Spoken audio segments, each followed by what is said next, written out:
এক ভাই বললেন যে তার আব্বা এমন অসুস্থ যে আল্লাহ তাআলা ওনাকে শেফা দান করুন, যে ওনার হুশ দিস ঠিক মতো নাই, নামাজের রক্ত চলে গেলেও খবর নাই। তো ভাইরা আছেন যারা মাঝে মধ্যে মনে করে দিন তৈমিম করাই দিন, তো নামাজের ভিতরে ঢুকাই দিলে উনি এখন সূরা কারাত পড়লেন কি পড়লেন না কোনো খবর নাই, ছেড়ে দিলেন হয়তো কতক্ষণ পরে।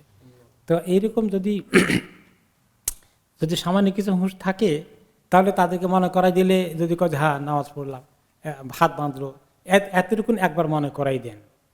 বাঁধার পরে দেখে যে আর কন্টিনিউ করে না, খালাস শেষ, আর দায়িত্ব নেই, নামাজ আল্লাহ মাফ করে দিয়েছেন, একটু ট্রাই করে দেখলেন আর কি। আর যার একেবারে কোনোই হুঁশ নাই, কিচ্ছু হুঁশ নাই, তার জন্য আর ওই চেষ্টারও দরকার নেই।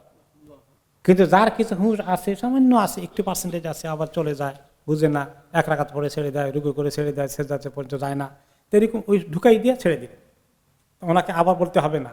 আর আপনি নিজে, কেউ কেউ আবার বলে যে আপা এবার সূরা ফাতিহা আলহামদুলিল্লাহ পড়েন, মনে করাই দেয়, আবার সূরা ফাতিহা আমার সঙ্গে রিপিট করেন, এগুলো কোনোটার দরকার নাই, এগুলো কোনোটা করবেন না। খালি ঢুকাই দেবেন যে নামাজ পড়েন, এখন জোহর নামাজ 4 রাকাত, উনি আল্লাহু আকবার করলেন, কয়ে 1 রাকাত পরে শেষ করলো, 2 রাকাত পরে শেষ করলো, আর মাঝখানে ছেড়ে দিল, হয়ে গেছে, খালস আর লাগবে না। আল্লাহ তাআলা বলছেন লা ইউকাল্লিফুল্লাহু নাফসান ইল্লা উসআহা। আজকেও তো শুনলাম যে আল্লাহ তাআলা মানুষের সাধ্যের বাইরে কোনো কিছুই চাপিয়ে দেবেন না। যতটুকুন হুঁশ আছে ততটুকুন রেসপন্সিবল, যেখানে হুঁশ নাই সেখানেই মাফ। আলহামদুলিল্লাহ।